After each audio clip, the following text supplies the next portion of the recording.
I'm Maureen Bellatori, and this is Spilled Salt, a podcast on the thrills and spills from the food, beverage, and agriculture industries. Today's guest is Francesca Galarus. She is co-owner of Mural City Cellars, Philadelphia's neighborhood winery. Mural City is a wine bar, winery, and bottle shop with a simple and admirable vision to source local grapes from small farms, create beautiful wines with minimal intervention, and share them with their neighbors while giving back to their city. I am so delighted to wrap season 8 of Spilled Salt with this interview. Not only was Francesca open about the high points and the low points of running a business and thorough in her description about what it took to get started during the pandemic, mind you, but she also has a positively refreshing outlook about the future of the wine industry. Enjoy the conversation. Hey, Francesca, how are you? Hi, Maureen. I'm great. Thanks for having me. Yes, I'm delighted to have you on the pod today. Thanks so much for joining me. Many of the folks that I've interviewed on the podcast have kind of always been in the wine industry. The folks that are in wine have kind of always been in wine, but that's not your story. So take us back to the beginning and tell us a little bit about your background. Yeah, definitely not born into this industry. Kind of found it through happenstance, through love. I run Mural City Cellars, which is a Philadelphia urban winery with my partner in life and business, Nicholas. And we met 14 years ago working in restaurants. So I always worked in restaurants. My mom wanted me to be independent financially. So it was the place where I could make the most amount of money, meet a lot of friends, and I was instantly addicted. So went through college, working in restaurants, and graduated and realized that even though I had a degree in corporate communications and PR, all my experience and everything I loved was restaurants. So I continued in that world for a long time. Moved to New York City and I opened Beauty in Essex, which is part of Tao Group. It was like a huge clubstaurant, early 2010s, wild, 10 managers under 30, and open till 4 a.m. So yeah, oh my God, quite the introduction. How could you be open till 4 a.m.? We were open until 2, I believe, but it stretched sometimes. And then I would be in the office checking servers out until 4, and then riding my bike back to Crown Heights at while the sun was rising. So oh my God. Eventually I was like, I can't do this anymore. This is crazy. I was on vacation in Miami and I was like, I think I just want to move here. So I did that, and that's where I met my partner, Nicholas. And he was really the wine guy. So he was studying to be certified sommelier and was starting to work in restaurants and build wine lists and really get into that life. And I'd always been around wine, always appreciated it, but I never took a particular specific interest in it. And he left after we started dating and did his winemaking internships in Napa Valley with Truchard. And then went to New Zealand so he could do 2 harvests in, 8 months. Came back with the idea for Mural City, and then we started making baby steps almost every day. So we moved back to Philadelphia, where I'm from. I grew up right around here. And a couple of years later, we made our first vintage in my mom's garage in the suburbs. I love it. Tell me more about those early days. You said that, Nicholas kind of came back and had this idea, and you guys started making the baby steps in the direction of where you wanted to take it, which, just for the record, I'm a big believer of that from a philosophical standpoint, is that when you're working towards something, especially when it can feel like such a big thing, like, oh my God, we're going to start a winery, or oh my God, we're going to have a baby, or we're going to buy a house, or we're going to change jobs, whatever the case is. I think that that's a great way to approach it, is what's one thing we can do to move closer to it at a time. So tell me a little bit about those very early days. What did that look like? What were some of the baby steps that you took? What was scary? What was exciting? That's such a great question. So I never pictured myself as an entrepreneur. I don't know why, because I always had trouble with authority, and Same, girl. I always felt like I had the best ideas, and I always felt like I could do something better than my employer. So I guess the signs were all there. Yeah. But Nicholas asked me to be a part of it, and I thought he was nuts. And this was, he got back from New Zealand in 2017. So we just started looking at spaces in Miami and we were like Mm. talking about it and we just started to dream a little bit. And it took me a really long time to kind of get to a space where I could dream because I'm such an action oriented person. When an idea comes to me or when an idea is presented to me, I want to start making it happen already. Hmm. So it took me a while to kind of get into the exercise of like, we're just dreaming and like, it's okay to be in these rooms with landlords and asking for space, even though we don't have a business yet. Yeah. um, so there was some, I guess, blind male confidence on Nicholas's part and some reservations on mine. But we just started kind of ideating and thinking and talking. And then we decided that Miami wasn't the place for Mural City. We really wanted a business that had a community focus and that was able to support a local economy. There's just not a lot of grapes growing in South Okay. Florida. Yep. Yep. So we moved up here, like I said, which is where I'm from. So then, we were here and we were working in restaurants and we were still talking and kind of paused a little bit because we just made a big move up the Yeah. coast. And then one day, I love this because usually it's Nicholas who's the catalyst for these things. I turned over to him in bed and I was like, we came here to make wine. We have to make wine. And he was working at a winery in New Jersey. So he was, an assistant winemaker. And we decided in the fall of 2019, we were going to do 2 harvests. So he was going to do his harvest at work. And then I would support in any way I could. I had no winemaking experience. And we would make wine in any way possible. So my mom was like, if you clean out my garage, you can have it. It was Yeah. no small task. So we did that. And we got some used equipment and we got a small amount of grapes. We made about 500 cases in my mom's 2-car garage. And it was crazy because we were driving back and forth. He was in New Jersey, so it was like crossing Philadelphia to go to the western suburbs. The grapes need attention all the time, especially when you're doing Right. punch downs. So I would go there after work, punch them down, sleep at my mom's house, wake up, punch them down, And ride what my bike is to the that? train Explain station. that to people. Punch Oh down. yeah, sure. So we had big fermentation bins right there on the floor, and the red grapes were macerating. So just sitting with the skins and leaching out all of the color and flavor and going through the primary fermentation. And the top gets a little bit like dry, so you kind of have to incorporate it. So we were doing them manually with our hands. It's actually my favorite part of winemaking because it's so visceral. You can Uh-huh. just feel it, and your nails get a mess, but it's worth it. It's so cool. You get to like feel the fermentation where it's happening. It's like warmer in some spots and cooler in the others, and you're just kind of Hmm. hands-on like facilitating the winemaking process, which is so Wow. I've cool. never heard anybody explain it that way. That's so cool. Well, that's what you get when you ask someone who's not a professional winemaker. Yeah. Yeah. Well, hey, I think that's a very cool experience. I also love the concept of you talked about the moment that you decided you said, we're here to make wine. We need to make wine. I think about that as it's one of those transformational moments where it's like sometimes you just got to get your shit together and like take that step forward. I think about that in my own business. I had wanted to take my own business full time. I had been freelancing for 10 years. It was a side thing, hobby, right? Really wanted to take it full time, but it was scary, right? All the things that you feel when you're going through those transformational moments. And I had this little card and like behind my computer at my desk that said proceed as if success is inevitable, and just decided I was like, I am going come hell or high water. I'm going to figure this out. And worst case scenario, if I need to go get a job at McDonald's, I can always do that. Right. So sometimes it's, I explain it that to people who come to me for advice that ready is a mindset. It's not a moment, Absolutely. right, where somebody comes to you and says, okay, you have done all the things, you've done all the planning, you're now ready. Ready is your mindset, and only you know when it's time. I love that because it's similar to you're never going to be ready, but it's a more Yeah. positive spin on it. Yeah, right. Like you're never going to be ready. You're never going to be like, everything's in place, let's have a kid. Like Yeah, everything's in right. place, let's move across the country. Like you're never going to feel that way. So you have to Yeah. take that step. And I love that proceed as if success is inevitable statement. I just have so many responses to that. But right now, I mean, we're trying to purchase a building. I know I'm going way far ahead, but this just mimics that exactly. We're trying to purchase a building. We're trying to get a loan to do so and then build out the space.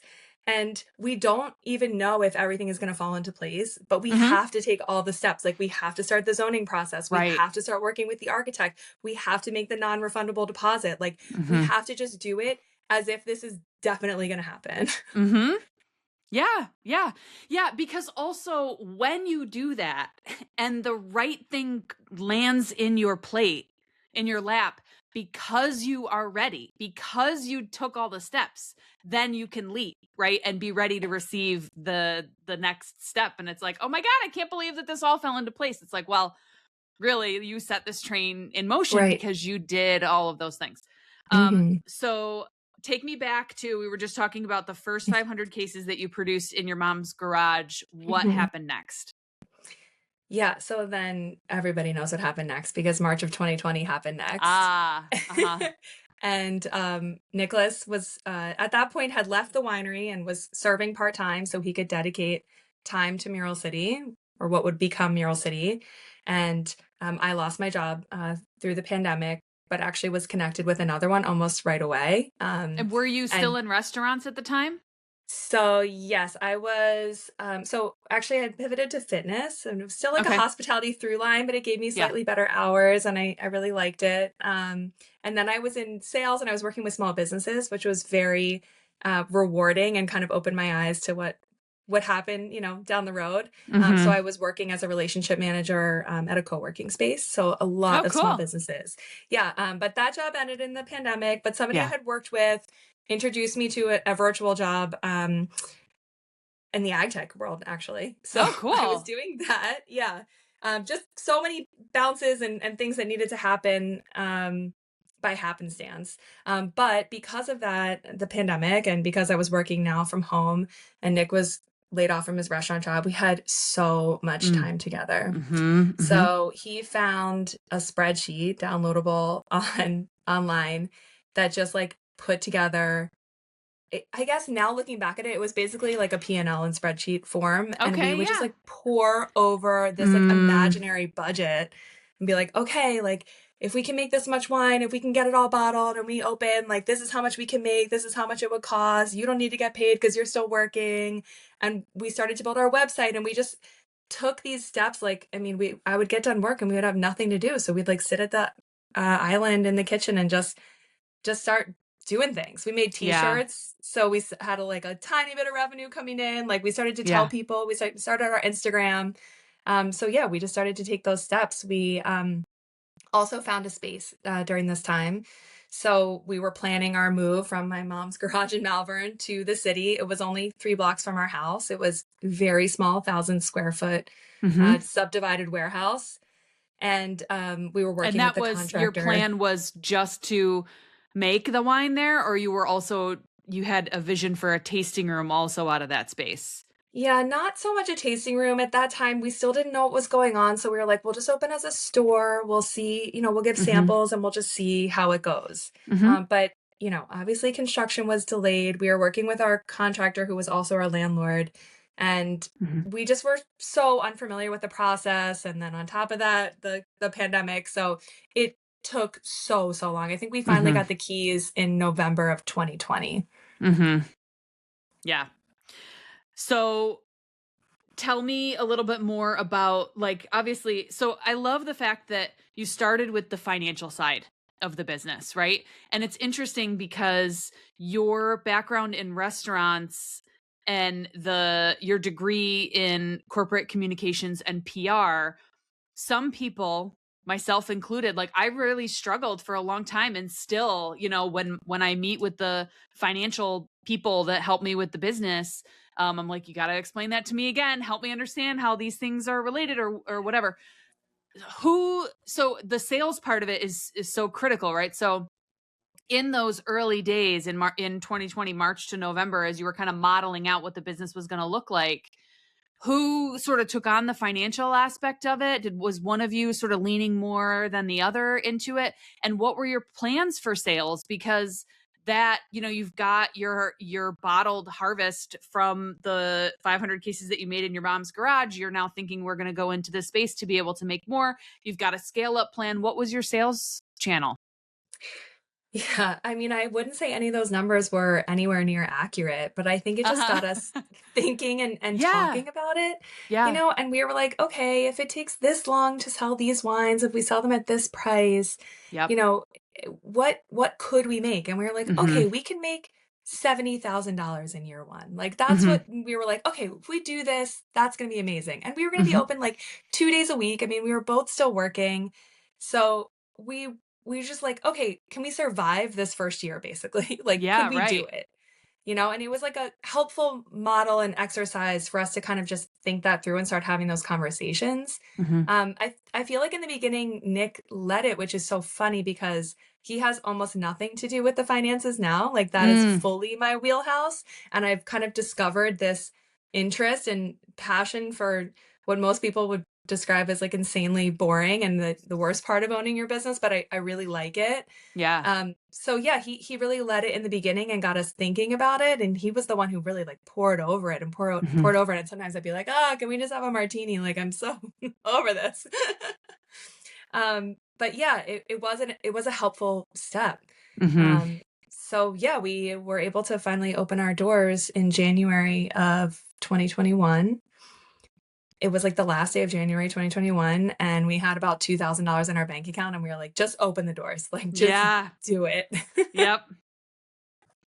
And And it was at so a time yeah, yeah, it tell was me at a more. time, like, pre-vaccination, so, Mm. walking down the street to your local new winery was an activity. We could Mhm. only have 5 people in the space. We got picked up by a few, like, local Philly, like, Fishtown happenings and Water Ice and just a few local Philly influencers, and I went out to put the sign because we were tucked behind, like we were on a teeny tiny residential street. Our address was actually the front of the building, but the entrance was in the back. So we had a little sandwich board. I was walking out to put the sandwich board, and somebody said, "Is that for the winery that's opening today?" And I was like, "Oh my god, people actually know about it."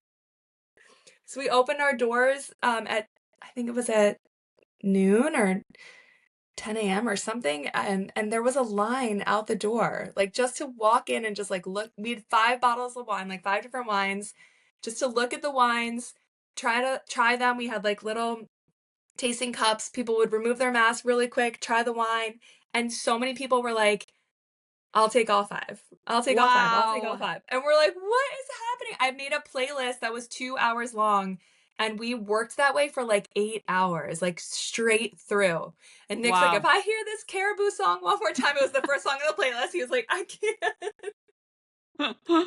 Oh my god. And I think that some of that is, I think back to those days, right, where we were so hungry for connection and something new and to get out in the world no matter what that looked like, right? And so people were probably your community was excited to show up for something new. And I think that there's a respect that people have, like how difficult it is to uh, I mean, obviously you and I do because we own businesses, right? But I think the general public knows how difficult it is to start something, let alone during a global pandemic, right? So I imagine that people were excited not only for a winery to be coming to town, but for somebody to be doing the brave thing, right? And doing that during a time where there was so much happening.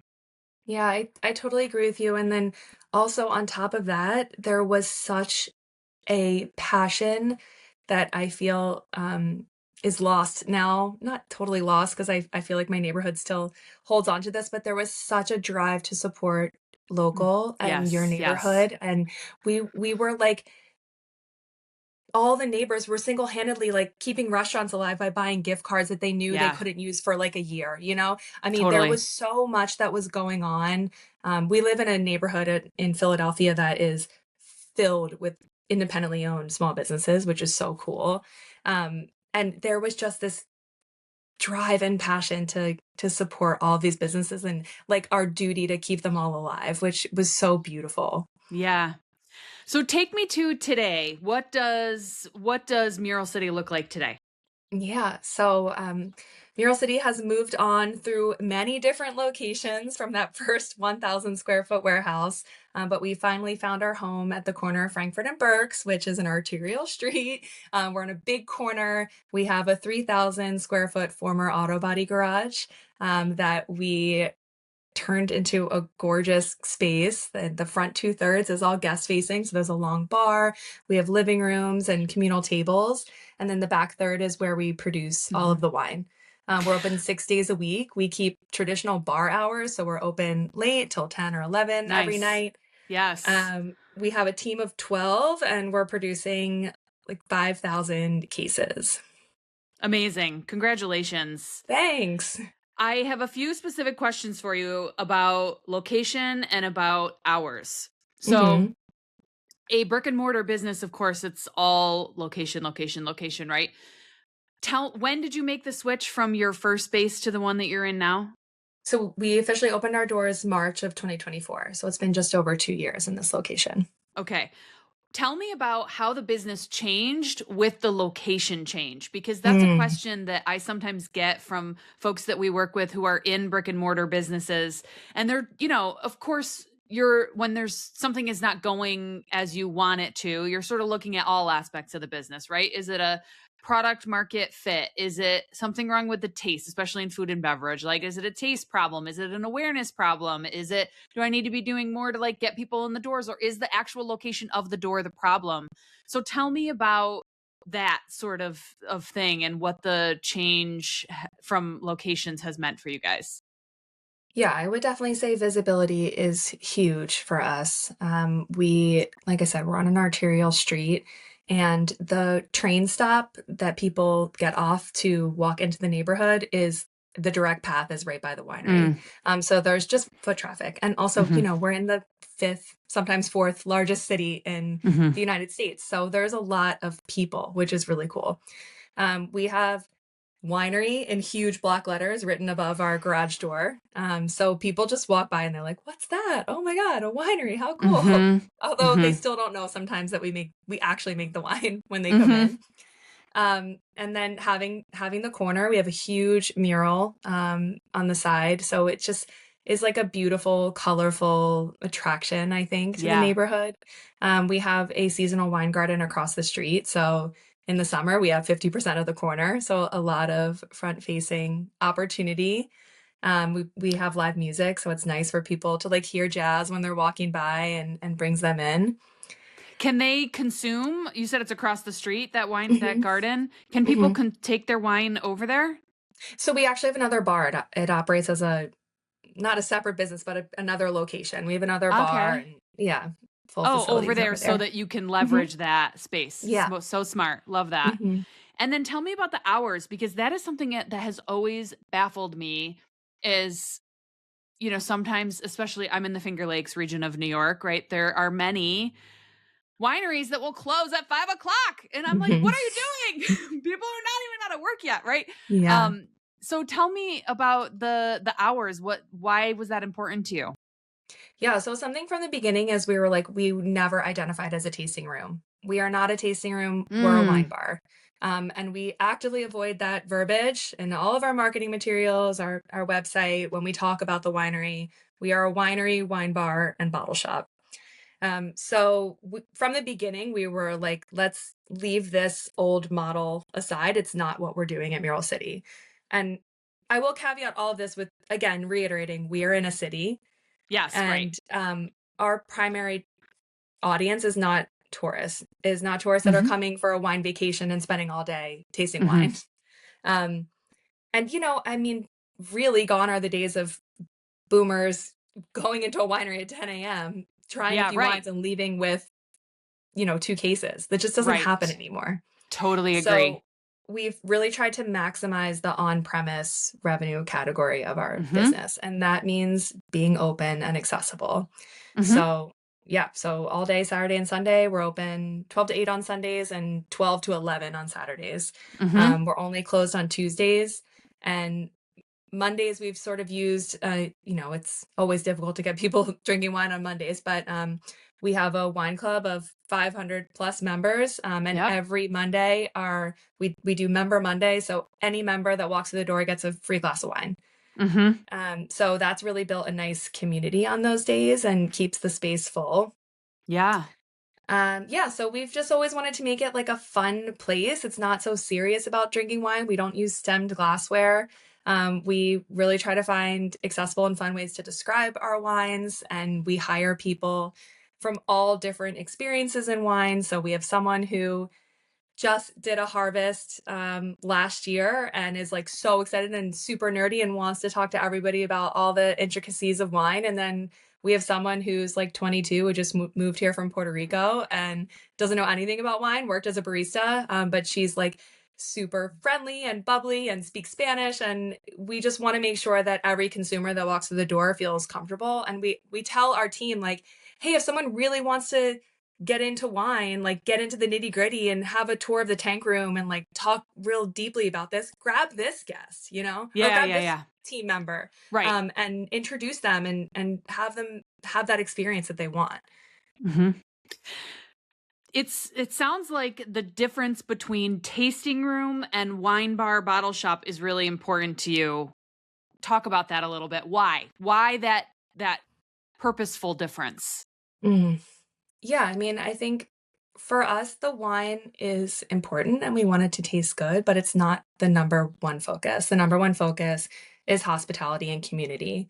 And I think by not making the wine so serious and not pushing it into a place where you're like, you're coming here to study and Yeah. taste and evaluate, you're coming here to have a good time. And I Yeah. hope you enjoy what's in your glass, Yeah, but yeah. that's Yeah.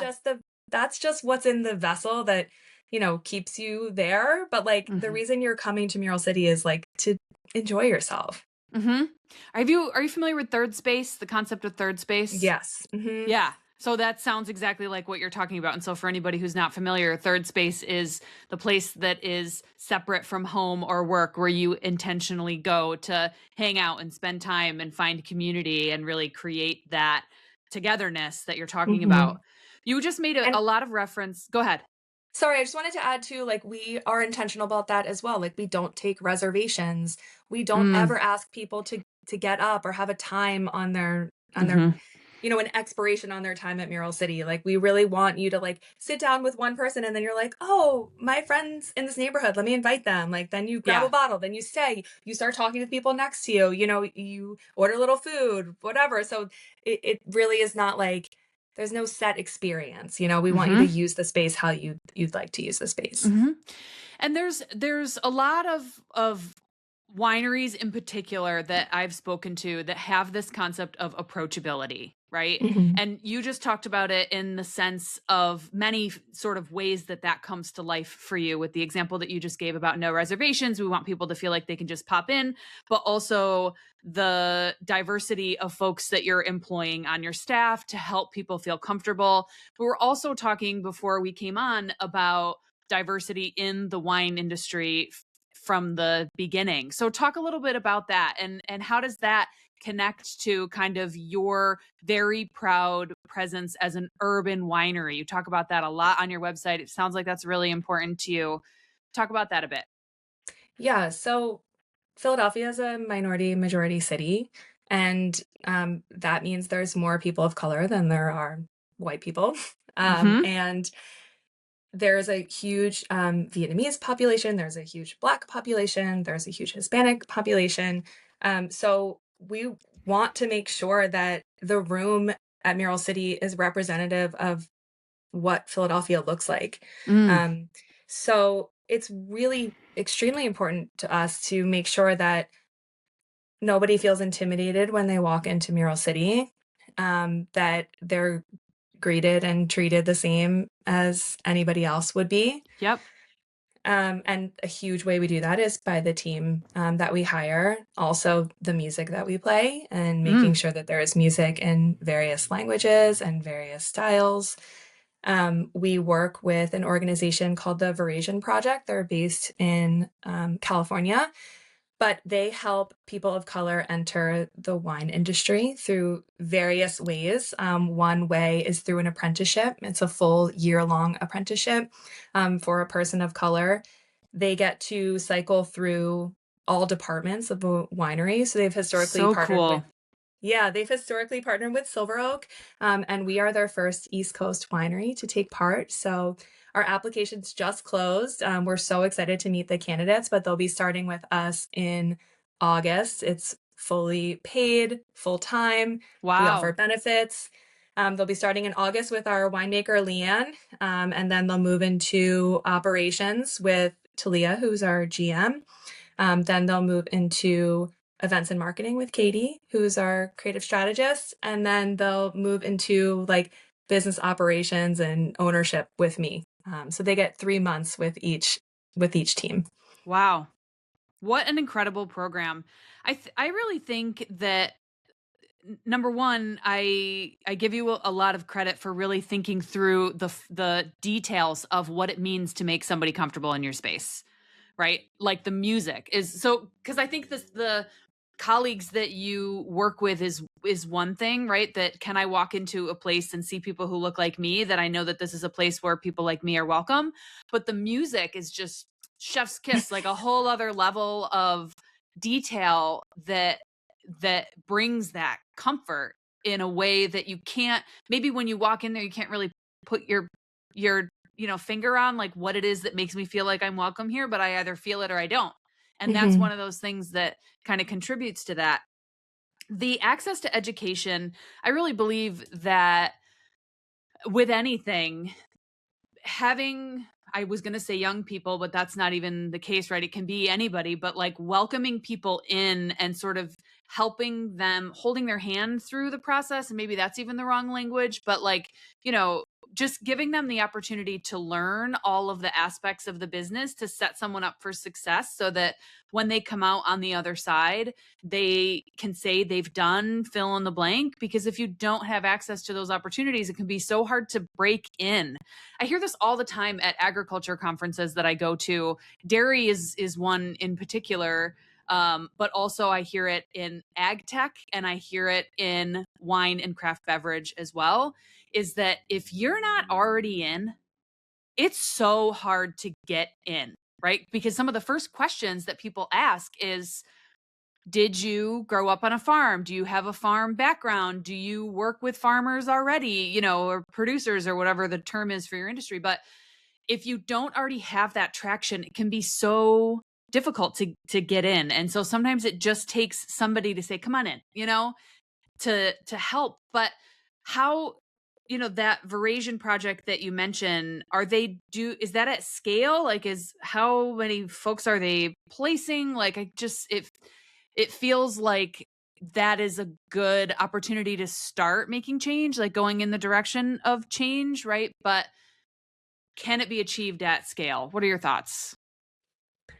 Yeah, I mean, we've been working with them for, I guess, 3 years now. We have not done the apprenticeship program. This will be our Mm-hmm. first year, but we've gotten involved in some other events. So they have dinners that get people together, just more informal gatherings. Mm-hmm. And then they have a large annual event every year on the West Coast. So we've been able to bring our wine to, which has been so cool to share.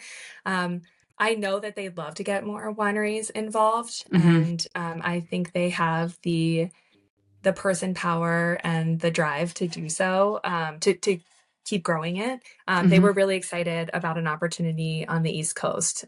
So I think, it's not always achievable, even though TVP does offer additional funds to help people relocate and things like that. It's not always achievable to leave your side of the country to Right. go to Yeah. Napa or Sonoma Mm-hmm. for 3 to 4 months. So yeah, I definitely think there's an opportunity, and I hope that they continue to grow, and we're excited to see what this year looks like. I want to go back to those questions that you said that the dairy industry is asking. Mm. And I wanted to kind of share some of the questions we ask in interviews because they really have nothing to do about wine. Yeah. One of our big questions is, tell me about a time you either received or gave great hospitality. Mm-hmm. And I just want to see their reaction. I want them to enthusiastically tell me a story about making someone happy or having someone make their experience extra special. We also ask a question because we have 40 seats. If you were throwing a party for 40 of your friends and you had no budget, what would it look like? Mm. And we just want to hear, if they're excited about something, and then we get them excited about our wine behind the bar, like how are they going to talk about it? How are they going to share that? And how are they going to tell a story? So those questions are really important to us. We really never ask, what's your favorite wine or what's your experience in wine? We really want to just get them talking and have a conversation and to see what it would be like as a guest who sits at their bar. Yeah. Yeah. And I see, your restaurant experience shining through with that, right? That it's a thing that if you have the right mentality, approach to hospitality, work ethic, adherence to the way that things should be done when you want to do it right, then Hmm. you can learn the rest. Yes. Yeah. Yeah. Yeah. I actually had to teach one of our team members how to open a bottle of wine the other day. I went in the Yeah. office for like 2 seconds to eat something, and I was like, just knock on the door if you need me. And she was like, can you open this for me? I was like, yeah. But she was Yes. so fun in her interview. Like, we hired her, and my partner was like, oh my God, she's like a surfer from Connecticut. Like, can you imagine? Like, she's got this relaxed surfer attitude. She works with, she does like occupational therapy during the day with kids, and she just moved here and she wants to meet people. Like, that's the kind of Yeah. person she is. And like, I can teach you how to open a bottle of wine. And I don't care if you Totally. break the cork 3 times while you're learning. It's fine because I Yeah. can't teach you to be a cool, fun, engaging, caring person. That's way Right. harder. Right. Yeah. Yeah. It goes back to what you were saying earlier when you were talking about we're not a tasting room, we're a wine bar and a bottle shop. And you were talking about how you describe the wine and that sort of thing, and that it's not so serious. Hmm. Right. That I see Yeah. some parallels in that. Hmm. Such a great mentality. And it also feels like when you hire people like that, where you're like, oh my God, this person is so fun and they're going to be great behind the bar, they're curating that kind of experience that you're looking to create for people, not someone who is like, all bent out of shape because the cork got broken as they were opening the bottle, right? So that Yes. again is some of those moments where you're walking the walk of the environment that you're looking to create. Yeah, or even Um, on the other side, like if they're yeah. opening a bottle and they're making a big thing out of it and they're like smelling the cork in front of the Mhm. guests, like, I don't want that either, you know? Mhm. Yeah, right. Yes. It's like those moments where, I can remember being in my early 20s and you'd be out to one of your first fancy dinners with a significant other, right? And you order the wine because it feels like you should order the wine in this type of place and they pour the sample. It's like, I don't know what I'm tasting for. It tastes good, I guess. You're I like, don't know. good, yep, great, Yeah, keep it going. right. And yeah, but your goal is to create the type of place where number one, that it doesn't feel like that, right? That there's no preconceived notions about what they must do or not. We walk like this, we talk like that, but also the type of place where people can say, why do they do that? Like teach me. I want to know why they pour that first splash of wine into the glass and have me Hmm. taste it at the fancy restaurant down the street before they pour the rest into my glass, right? Like explain that to me. And you want that, your establishment to be the place where people can feel comfortable asking any question. Yeah, Yeah. no silly questions. And Mm-hmm. we have the knowledge to back it up. So we can get, like I Right. said, we can get real deep with you if you'd like to, but that's not the purpose. It's not the requirement. It's like the Right. guest drives that. Yeah. Yeah. My favorite question for people, high point and a low point from your Mhm. career. What comes to mind? So this is something that kind of combines both of them. It was the same day. We were first put in Philadelphia Magazine, which is like, it's the regional magazine. It's important. It's a lifestyle magazine. People read it. People care about it. We got Best Winery. I think it was in Amazing. Congrats. 2022. Thank you. It was so, so cool. We had a picture. They sent a photographer out. It was so, so exciting. And the very same day, I didn't make payroll. I didn't make Like payroll, you and didn't have the cash to make I payroll, you didn't have the forgot to cash for run it. payroll. Okay, yeah. No, I didn't have the cash. I didn't have the Yeah. cash to run it. I ran it. It overdrew my account. It didn't go through, and I had to write every single team member paper checks. like 2 days later. And I remember Nicholas saying, don't ever forget this because no one knows what's going on. You can have all the splashy content. Oh, such a great point. You can be a critic darling. You can be, have 60,000 followers on Instagram, but you have no idea what's going on behind the scenes and the struggle that it takes and the things that you experience when you I let my team down that day, like badly. In a magazine, like that is weird dichotomy. Just really, really bizarre. Yeah. We recently had to make a change here with our finance manager, for like who was responsible for AP and AR and running payroll and everything like that. And so I'm interviewing new, potential partners for that work. And they were like, if we could just do the APAR and you could run payroll, this whole thing would be like a lot easier. And I'm like, I can't be trusted to run payroll because twice in the last, I don't know, 6 or 7 years since I've had employees, twice I have forgotten to run it. So Thursday night, Friday morning comes around and people are like, I didn't get paid. I'm like, oh my God. So the first time I was so embarrassed. I'm like, I can run it right now, but it won't hit accounts till Monday. Does anybody need a bank transfer? Like I will do, whatever you guys need.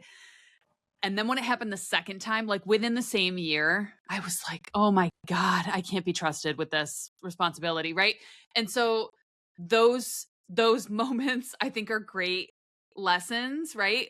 But also to your point, I think about that a lot, that balance of like what people see on the outside and what's actually going on behind the scenes. That's why I'm a big fan of transparent communications, both on this podcast and my LinkedIn posts, all that stuff, to really try to be transparent about the whole big picture. This thing happened and it was really hard, because those moments that nobody sees, that are the things that make it hard to own and operate a business, are make or break moments that sometimes people, they think they don't exist because they don't see them. Yeah. So, yeah. Yeah. I'm lucky to be in a neighborhood, like I said, with many small businesses. And I have not less than 5 friends who are also women, who are also mothers, who are also entrepreneurs that I can call. And we have those candid conversations. Amazing. And I'm just so happy to have that community. Yes. I feel so lucky. Yeah, that's really great. Good on you for curating that group. Last, sort of segment of questions here. I want to talk about like the current state of the wine industry and where you see things going. What are your thoughts? If I hear one more time, Gen Z isn't drinking, should we make non-alcoholic wine? Experience-driven visits, blah, blah, blah. I just feel like we're in an echo chamber, and I'm ready to have a new conversation. I think we need to be talking about, wow, I just learned this because I just started working with a legitimate accountant. Like, oh my God, wineries have to pay for all the, we pay taxes on all the inventory that we sit on. So like, we're making wine in the fall. We're not making money on that wine. It's sitting in inventory, but it can't go to our COGS until next year. Like, that's crazy. Why aren't we talking about that? Like, why aren't we talking about how much we're paying people? Why aren't we talking about creative benefits that we can offer our team? Why aren't we talking about how to optimize SEO in chats, like in ChatGPT? Like, why aren't we having these more elevated conversations? We are just fulfilling the stereotypes of what everyone thinks about our industry is that we're behind. And I'm ready to elevate. I'm ready to go deeper. I'm ready to start sharing resources. I think we've been really closed-lipped on a lot of things, and there's no reason why we shouldn't be sharing them. What's your revenue? How did it change since the pandemic? Like, why can't we be more clear and direct with one another, so we can all get to a base knowledge, so we're not opening every conversation with, well, the wine industry is really suffering right now. Yeah. How do you think that openness would change things? What do you think would happen if there was a sense of culture or community among all wineries to be the type of place where, you can call your a winery in Wisconsin or, New York or California or whatever, to say, hey, can we talk about what's actually going on? What do you think would change? Well, like I have with my fellow mompreneurs, like there's just so much knowledge to be shared and we're all Hmm. learning every day. So it's like we get it quicker if we share with each other. Like I Hmm. don't have to pay this consultant because you've already paid them and now I know the information. Yeah. Not that I'm trying to put people out of business, but just that we need to be more open with one another, because and that also shows, I think, to guests, like, yeah, we're friendly with this winery. We know what they do well, and you should go Hmm. visit them. It's not always competition. It's so much more about community and collaboration. So yeah, and borrowing equipment, and I don't know. There's just so many things Yeah. that And ideas too about, transpire with like right. a genuine connection and genuine Yeah. relationship. Yeah, and I think that there's a lot that when that openness is happening, there's a lot that people can learn about what's working and what's not to kind of get ahead, right? So in my backyard here in the Finger Lakes, there's a winery that recently made major updates to the whole thing. Like, oh, I think ownership changed, and then there was a big influx of cash to like update the tasting room, build out an outdoor tasting room, outdoor bar, music event space, that whole thing. And their wine or their lines were out the door every single weekend all last summer when the winery down the street is like having trouble surviving, right? And so I think that that's an admirable goal, is that openness. If the person who's down the street having trouble can like go knock on the door of the people who are seemingly doing well and understand, number one, what the challenges are, which is they're probably chasing the recoup of that investment, right? And they're spending who knows what on marketing and, to bring that traffic in the door, something to your point of what you were talking about, what people don't see, but also can give some inspiration to the winery that's struggling of, okay, well, this winery has had a lot of success with XYZ. I think we would be a really good complement if we did this other thing, Yeah, and to even like if add to the community. yes, there's that opportunity, especially when you're that close to like complement the experience. Like, Exactly. Yeah. oh, they're doing these really cool, I don't know, like fireside dinners or whatever. Like, what can Right. we do to encourage people to like come here before they go there? Or like, there's Yes. just so many opportunities for that. And then also, even if you steal my greatest idea, it's not going to be the same because it's coming from Exactly. us. It's coming from Mural City. And like, you do the same thing as me. It's not that people are going to be like, oh, I don't go to Mural City anymore because this winery also, like, I don't know, gives their staff a $30 comp budget a night. Like they're not Right. going to know that. They're not going to feel the same from my winery to your winery. So it's like Yeah. even if you rip it like exactly, it's not going to come off the same. Totally. It reminds me of, there was this restaurant in the Finger Lakes that I went to for my birthday a number of years ago. And it's a small 14-seat restaurant. They do 2 seatings a night. So they have a hard stop. We were the first seating. And they got us out of there in the most graceful way that I literally found myself sitting in the next place. Like, that was so graceful. And so you go through this I think it was like a 4-course dinner with wine pairing and everything. Beautiful. It was called Finger Lakes Table, FLX Table. They were named best new restaurant in the United States by USA Today a number of years ago. And so this was like the year after that. And so they were still just riding this beautiful high. And so at the end of the dinner, they said, can't remember if they gave us a ticket or just told us, if you go 2 doors down, they have these toasted marshmallows or s'mores or whatever that they're doing for your dessert, and they are ready for you. And they had this Beautiful. partnership, yes, with the bar down the street, Mhm. totally different owners, but like what a win-win. The restaurant needs to get the people out the door. The bar down the street would love to welcome 14 people in and feed them and give them probably a post dinner drink, right? So it was so well done. And those moments are ways that you can adhere to great hospitality, beautiful customer Mhm. experience in a way that everyone can win. And I think And that that's a collaborate. Yeah. right. Yeah. I It's think like that's a really collaboration and great way. hospitality at its Yes. finest. Yes. I Yeah. just But I was just I going was to just say, going to sorry, say excuse me. it's so much better than the doom and gloom story that continues to be Yes. repeated. And I think that part of the reason why it continues to be repeated is, to your point about echo chamber, is that we are recycling the same ideas in some cases from what ChatGPT or whatever, pick your fill in the blank of your favorite AI platform, told you to say on social media about the current state of the wine industry, right? Or in the publication fill in the blank, right? It's all saying the same thing because we're in this really weird moment where like original thought is sparse in Yeah. media, unfortunately. So I think hmm that's a great perspective.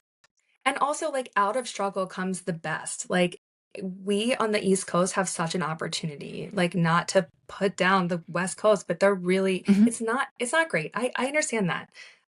Although I went out there last year and Ashes and Diamonds was full because they're doing something different, right? Mhm. So, but here on the East Coast, like, we have an opportunity here. Like, people want to stay closer to home. We have the population density. Um, Totally.